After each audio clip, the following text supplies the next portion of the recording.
Welcome to As-Sahwa's podcast, encouraging revival of the mind and the heart, seeking the truth and standing for what is right in the age of overloaded misinformation. A former imam at a West London mosque, known for his staunch criticism of the Syrian president Bashar al-Assad, has been found dead with gunshot wounds. A murder investigation was launched after a man named locally as Syrian-born Abdual Hadi Arwani, the former imam at An-Nur Mosque, was discovered in his car in Wembley, northwest London, on Tuesday morning. Rashad, of Monks Park Road, Wembley, and Cooper, of Nightingale Road, Harlesden, northwest London, were found guilty of murder at Kingston Crown Court earlier this year and sentenced to life with a minimum term of 32 years. 2015, there was a murder committed, I believe in the west of London, northwest London. And that was the murder of Imam Abdual Hadi Arwani. May Allah subhanahu wa ta'ala have mercy upon him, forgive him of his sins, and give him a place in Jannatul Firdaus. There's lots of speculation of the reasons of his murder. His background was that he was Syrian. He was wanted by Bashar. He was very vocal against Bashar and the atrocities committed against the Ahl Sunnah in Syria. He was quite political as well. I had met him a few times for some Syrian charity projects and what have you. A lot of people ask questions to what actually happened to Abdul Hadi. From the media, what we read from the articles was that somebody had gunned him down. There was speculation that it could have been something to do with business. It could have been to do with land, properties, etc. And these questions will remain even though two people were convicted and were given life sentences. But the motive was never ever truly determined, even in court. Imam Abdullah, Assalamu alaikum. Wa alaikum assalam wa rahmatullahi wa barakatuh. Jazakallah khair for attending another session on our podcast. It's a pleasure to be here. It's the second time you've been here. I'm sure there's going to be many more times. Inshallah, may Allah permit us. Barakallahu feek. Imam Abdullah Jibril, what is your involvement in this situation, this case? Bismillah wa salatu wa salam wa rasulullah sallallahu alaihi wasallam. First of all, may Allah have mercy on the Imam Arwani, who passed away. Ameen. And lost his life in a tragic crime. My involvement is not too much, it's more as an observer. I inherited the position as an imam myself following the imam's departure. Sorry, which masjid? So this is the West London masjid known as An-Nur, which lies in the close to the northwest of Acton, and that's where I assumed imamship, leading the general public in prayers and being a spiritual guide, which was the position of the late imam that I had acquired after him. I believe we crossed paths probably once on my visit previously to the masjid, and I had some personal dealings with him. But that was 3 years before I actually arrived as an imam. So I'd arrived, he had already left, and I had not heard or seen of him for considerable time. Sorry, just to clarify, so he actually left his position as an imam? He left, or he was asked to leave, or whatever. There's so many different narratives of why he left. But from the first-hand knowledge that I gained when I arrived at the mosque, he was asked not to return due to some allegation against him in regards to funds and whatnot. But I mean, it's not for me to speak of what is factual between that. But obviously, as a man of my position, I assumed that what was told to me is true, because I inherit the same position, and I learned of the previous imam, and I even asked why there was no imam. So I was basically updated in my job description as to what had taken place and whatnot. So that's where my statement can come from, basically. How long was you an imam at An-Nur? Somewhere between 3 to 5 years. 3 to 5 years, about 2015 to 2020.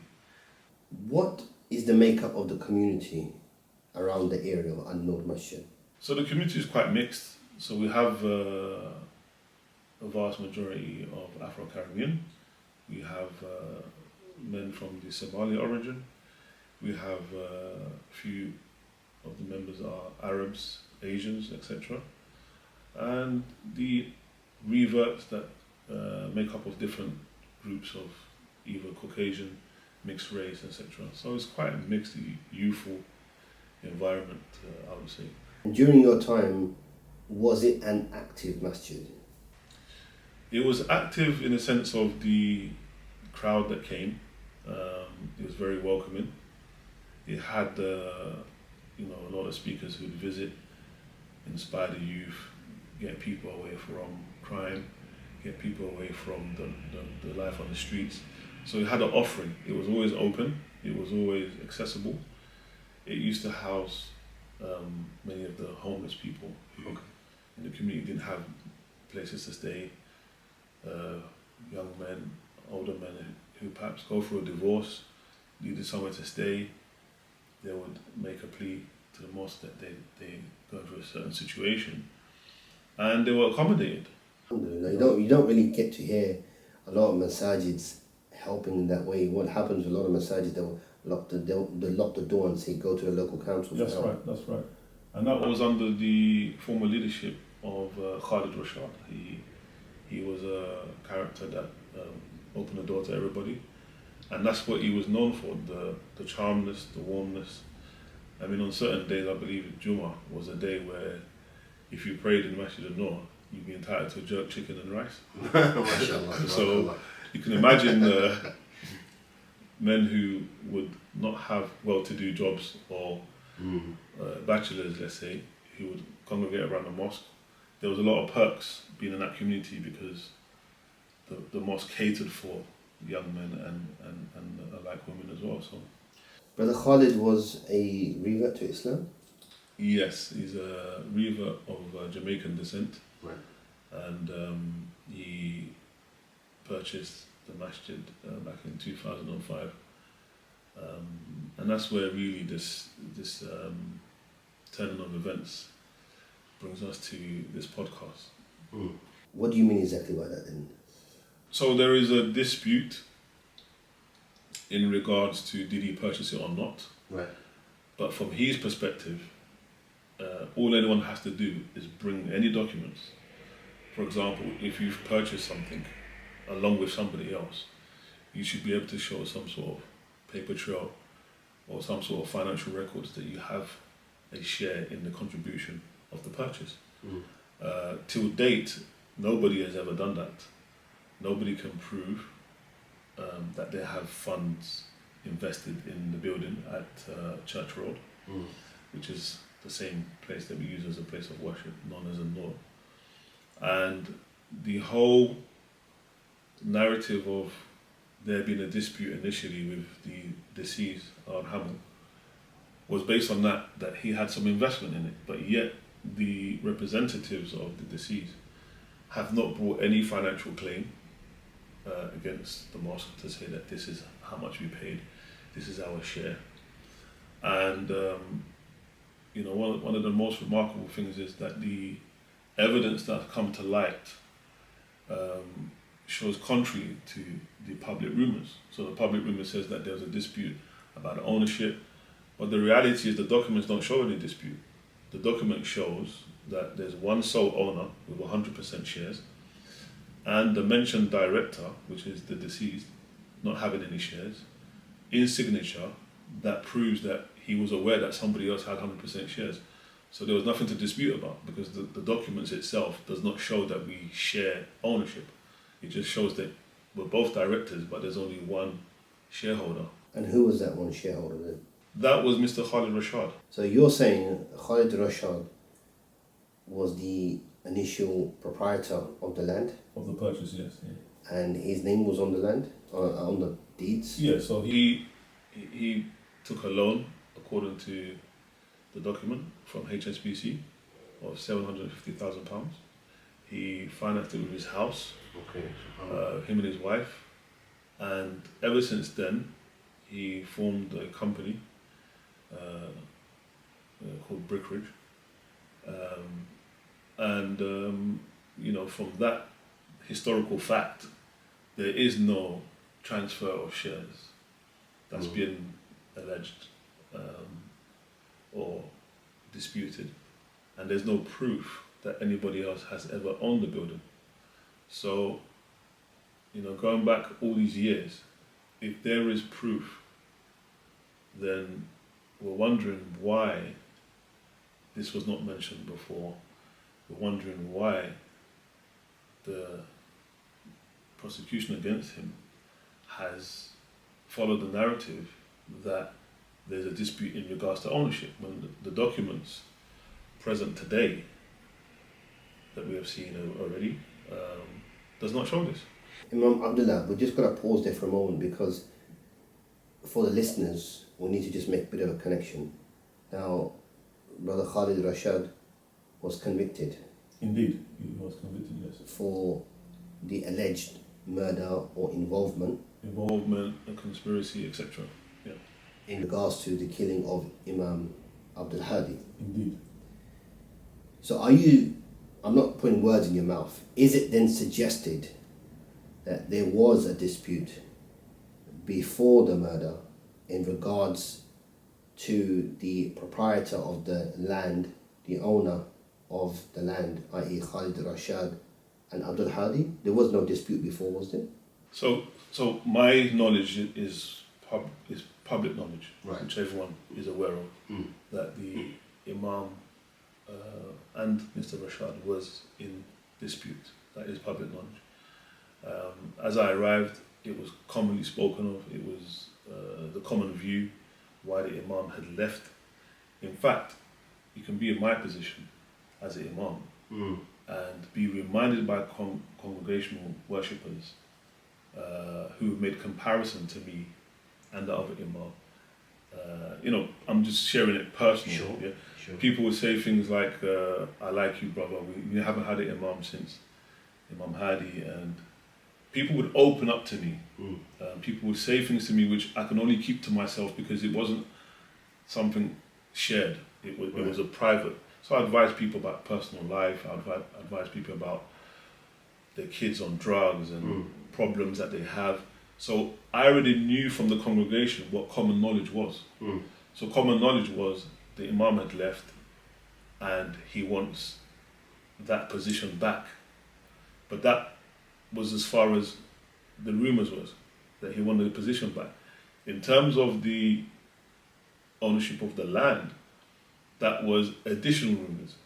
So I believe that narrative came from the Imam himself, that he had a share. But within the masjid, that was not the discussion. The discussion was he wants to come back after he'd been, let's say, dismissed. Yeah. So there was the narrative coming from outside the mosque, and there's a narrative inside the mosque. So I kind of weighed things up. Maybe I'm right, maybe I'm wrong, I don't know. What I weighed up was that the Imam wants the position back that he obtained previously, which was addressing the audience, spiritual influence, guidance. And the people in the mosque didn't want him to have that position, because it came with a power position. So he would have access to funds exclusively. And that was one of the allegations, that why he was dismissed, really, because they had found some funds in his drawer, something substantial, that was directed for the mosque project, but was never received by the mosque. So these allegations are the rumors what made him get dismissed. Now, we all know in any public venue that there might be a clash between manager, administration, or leadership for whatever reason. So it happens. I wouldn't say there wasn't a dispute, but it was the different version of dispute from the outside and from the inside. Just going back to the murder of Abdul Hadi, referring back to the media, if I can, a lot of the articles that were written weren't clear on the findings in the case, the information, the motive, really and truly the motive behind it. Now, in one of the articles, it said that Khalid, in his defense, said he had a lot of issues with MI5, who were trying to influence him, who were trying to get him on board to be a agent in regards to the Muslim community. Now, during that time, let's be honest, there was a lot of work by intelligence services who were trying to infiltrate the Muslim community, and sometimes they would put some really blatant informers, if you want to say that. There was others that were kind of more or less working for the intelligence services and giving information as well. Now, is there any truth to this issue? Or is there any, again, is it just rumors?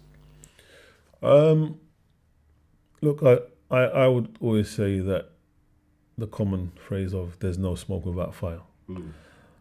I personally have experienced people who came to the mosque asking very strange questions. Can I join ISIS?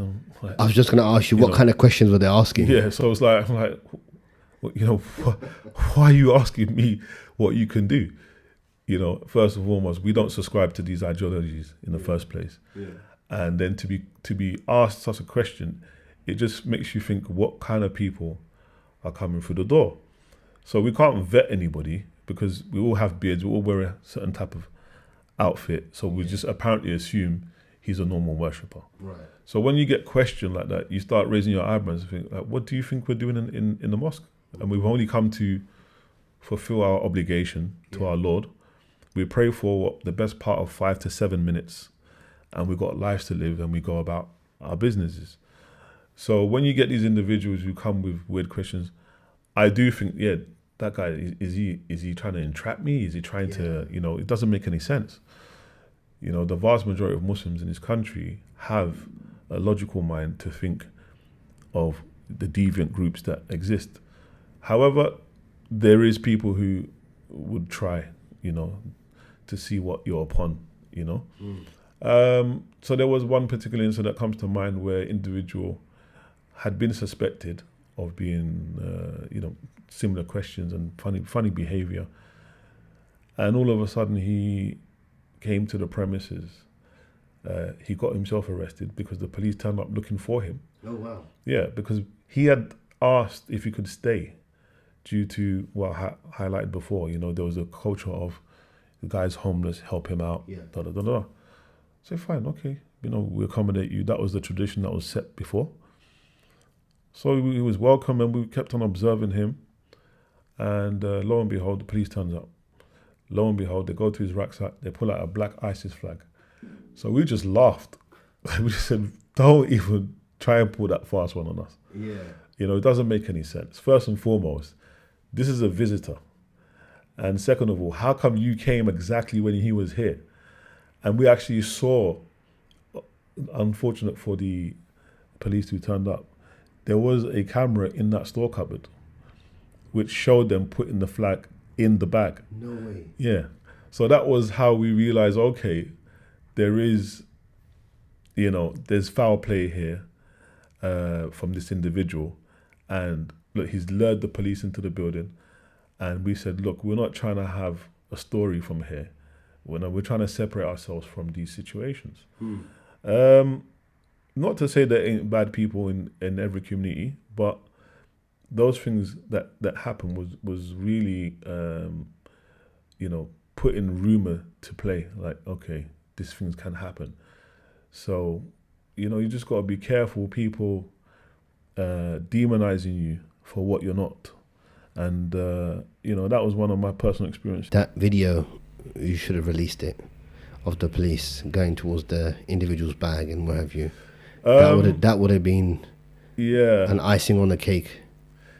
Well, it's not like Channel 4 has not mentioned something previously, because it goes on.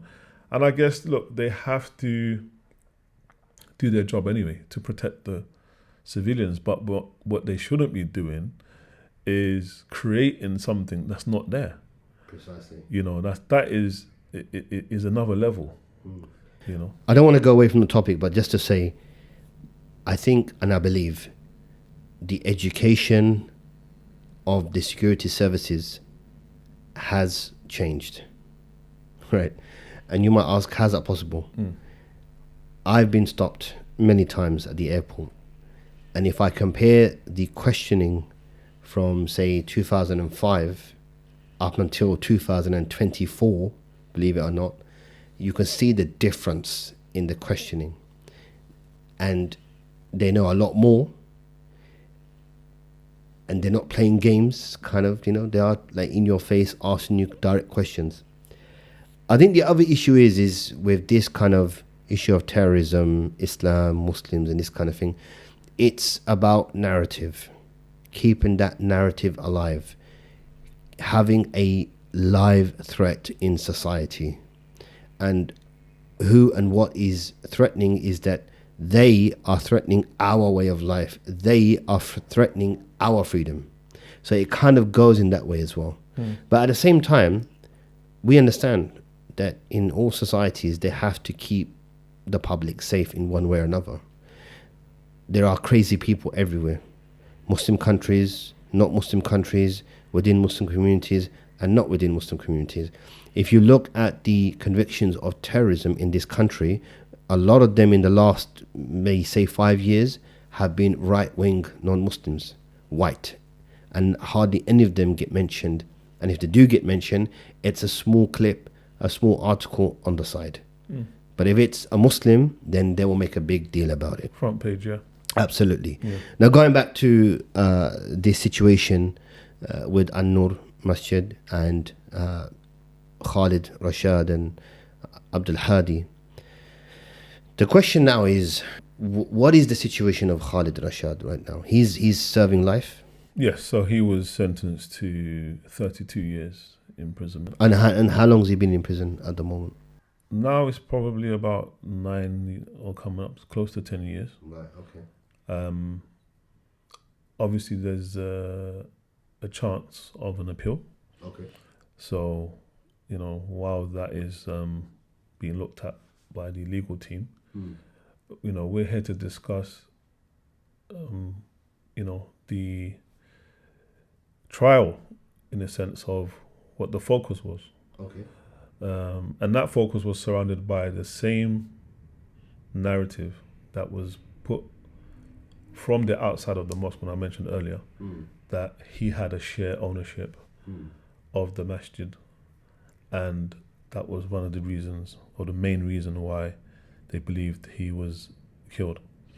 But from my own readings of documentation and my own reading of court papers and what have you, it doesn't seem like there's any solid evidence besides words, because the accusation of the motive is not reliable according to the documentation that is at hand.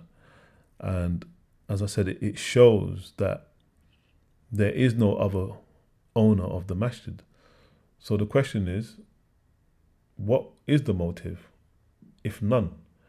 There is a man who's deceased, Allah arhamu, we say that, Lord have mercy on him. And there is a man in prison. So there's a real case. However, we don't want to injure two families One being the deceased, who they will get their compensation in front of Allah subhanahu wa ta'ala on Judgment Day. And one is a man who's been convicted, who states quite clearly that he didn't do this, and despite the rumors of dispute, this is something that he would never do. And the evidence against him are blatant lies and fabrication, in his own words, to quote him. So if they're blatant lies and fabrication, it needs to be investigated. It needs to be looked at. It needs to be heard, not dismissed, because that would mean a miscarriage of justice. That would mean a voice has been silenced. That would mean, a man who pleases innocence hasn't been heard. And fortunately for us here in the United Kingdom, he's not someone on death row. He's not somebody who would have been put to the sword, what have you. But he's someone that's still much alive, fighting for his case, fighting for his freedom, asking for the general public to look into his case so he may have his justice. You're talking about an individual, a convert to Islam, revert to Islam, who out of his own desire purchased the land to provide a center, a masjid, place of worship for the local community, put it against his own house. So he's gone out of his way. He's not just somebody Indeed. out of the blue who just decided to come. He seems like a person who is known by his community. Indeed, very much so. This is not the first time we would have heard of situations in the courts where there's been instances of miscarriage of justice 10 years, 20 years, 30 years later, where people have been released based upon new evidence that they found. Indeed. Or evidence that was there but was buried. Indeed. And then it resurfaced and they're back in court. But this person lost 10 years, 20 years, 30 years of their life. Indeed. And this person comes out and for what? For something that was done against him. Yes. Right? Which was really a crime in itself. Yeah. Because you're just taking 10, 20 years of somebody's life. Yeah. So you're right to say that. It's not unheard of. And it's common practice probably in the United States more than Europe, I would say. We have a lot of detainees fighting for their life.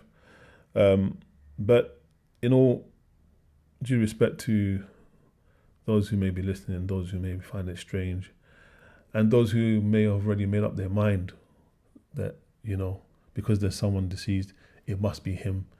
Again, we're not the Lord. We're not the one who sees and hears everything. We're not the one who is present, and we do not say for sure that we can say for certain this man is guilty. We cannot say that we have to pass judgment.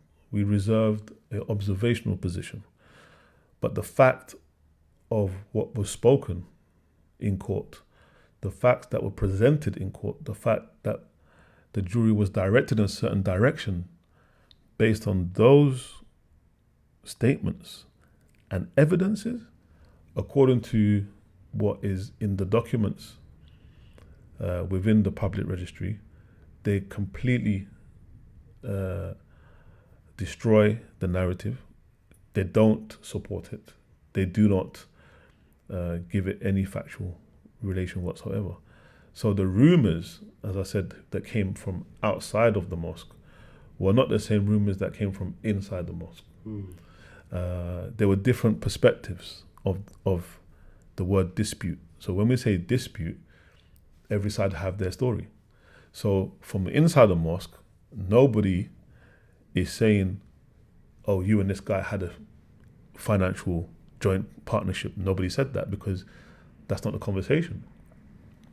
From outside the mosque, it's saying, well, I had a joint partnership, yet there is no financial claim ever. There is no paper trail ever. There is no, shareholding documentation ever. And what is even more enlightening. The police have released documentation stating that all financial investigations against Mr. Khalid Rashad has been cleared. 1 second. This information was released when? During his conviction, after the conviction. So they made it really clear on the situation of his finances. Yeah, absolutely. And are you saying then this was brought to the attention of the judge, the jury? Well, he's already been convicted, so it doesn't.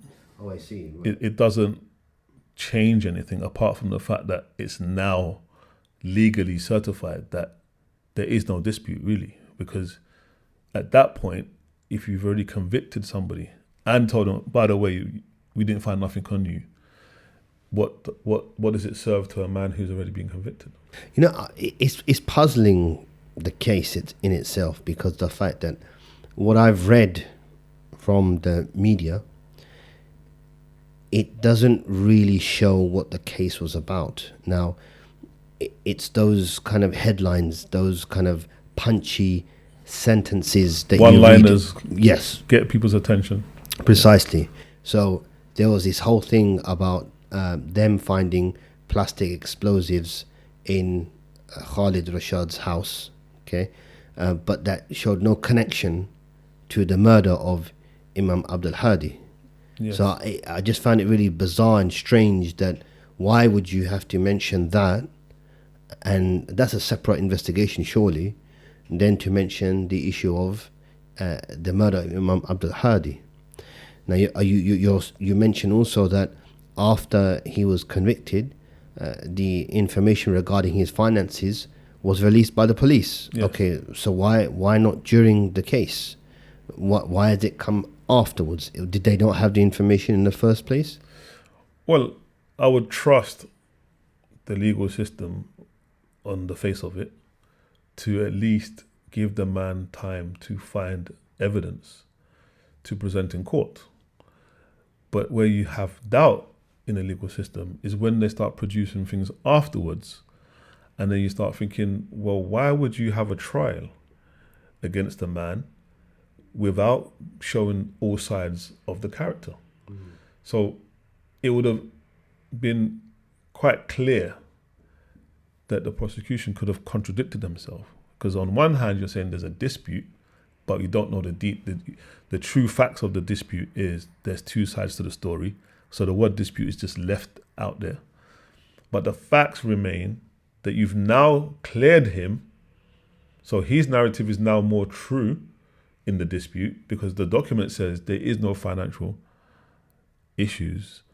Or you can imagine if the police can find 50p out of place, right, they have a right to take from you. Like, if there's 50p out of place, I better find out how much more is out of place. But if you turn around and say it has been cleared, then what is the dispute?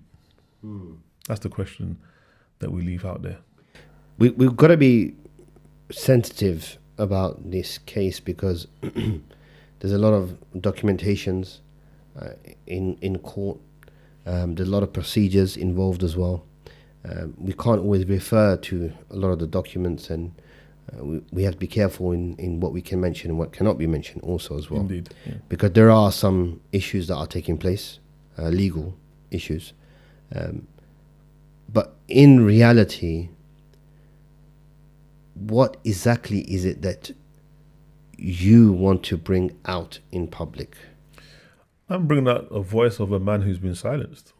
I'm speaking about a man who I've spoken to, who previously had employed me to be an imam in the masjid, who gave me opportunity to meet the people that I still know today, who I interact with, who, the vast majority, they still worship at the masjid.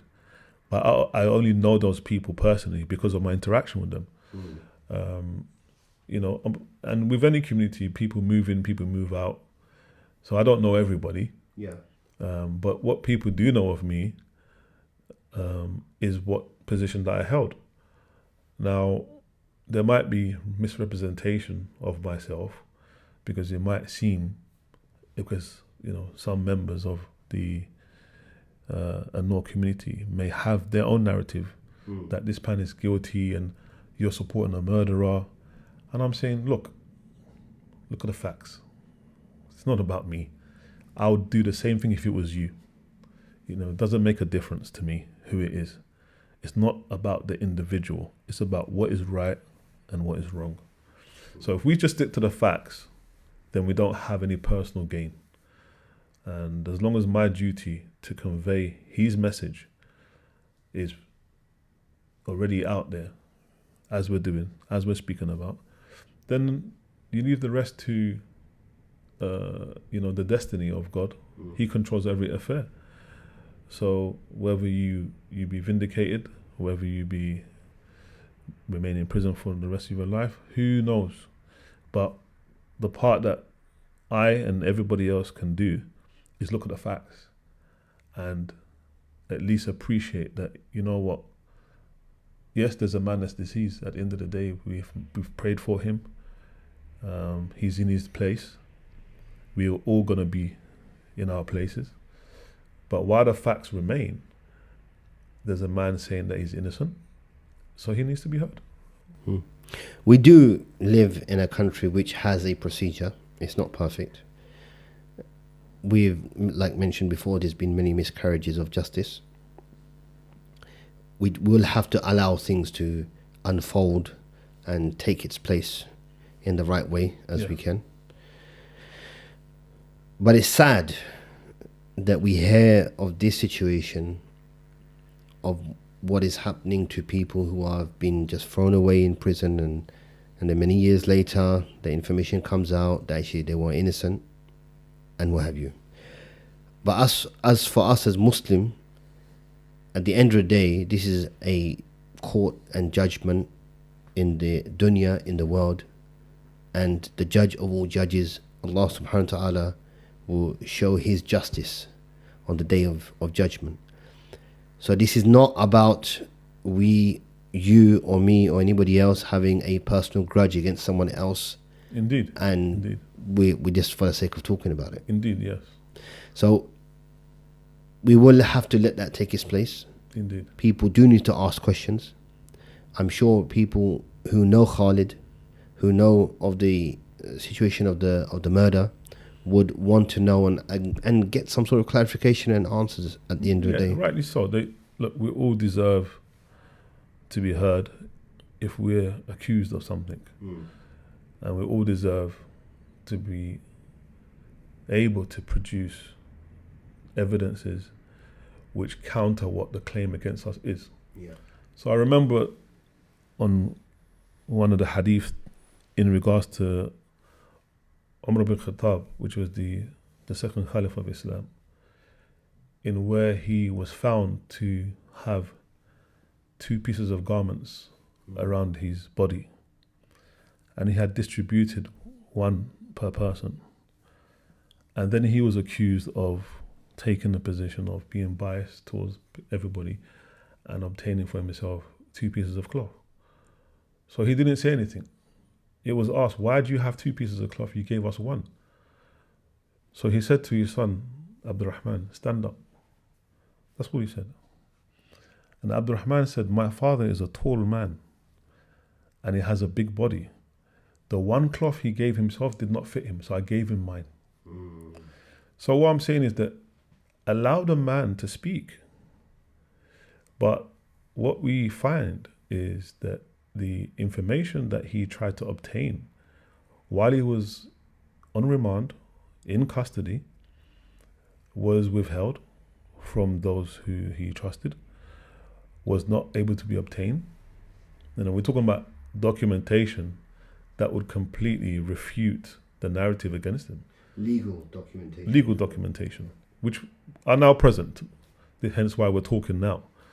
So because of that reason, the man hasn't yet spoken. So what I'm saying is that allow the man to speak. It doesn't mean he will or will not be released, we don't know. That's not in anyone's hands. What I'm saying is allow the man to show what he has. Because it may appear to people who are certain with their mind that he's convicted and that he should remain convicted, but you have not allowed the man to speak. So that's what I'm saying. It's nothing more than that in order to bring about justice, not only for the family of the deceased, but for the man who's also sitting behind bars as well. And it is the right of the public to really know what happened, to get those real answers. Yes. Because it affects the community. Yes. Okay. So these are things that I'm sure the community will appreciate. Yes. Some may say, oh, it happened a long time ago and that's it. But it's not really, because it's the after effects on the community. Yes. My final question, what is the situation of An-Nur Masjid? Is it still functioning? Yeah, so the masjid is still functioning. I recently visited there. I'm a worshipper amongst other worshippers. At the moment, it's not yet thriving for the community as it should. What I mean by that, it's still largely retained by one person, sole ownership. And even that is contentious because of the claims made by the individuals who are currently there. Mm-hmm. But at the end of the day, it's a place of worship. That was what it was set out to do. It still does that. So that is the functional activity of the place. I'm aware that there's rebuilding, refurbishment, or some sort of a plan to redevelop the place, give it a new name. But despite those things happening, it doesn't take the knowledge of the history away.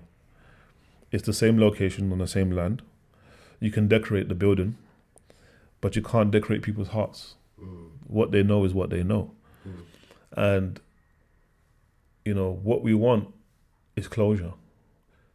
And without closure and without justice, then it doesn't matter how much paint goes on a wall, how much new glass windows you put on there. The facts will remain that a man still needs to be heard. And I think either by his death, Hadi's death, then the outcome of the process that's taken place, either one of these two will end the saga, because it will bring some sort of closure. But he's presented his case, it was heard, it was looked at, and this is the decision. Or he passes away, and the rest is with Allah in either case. But while he's alive, and while he's able to speak, and while he's able to say that the narrative against me is false and a blatant lie, then we must listen to him. Well, at the end of the day, it is by the permission of Allah, the justice will be exposed, and it will be made clear to everyone, and it will be made clear to those that are for and against the conviction.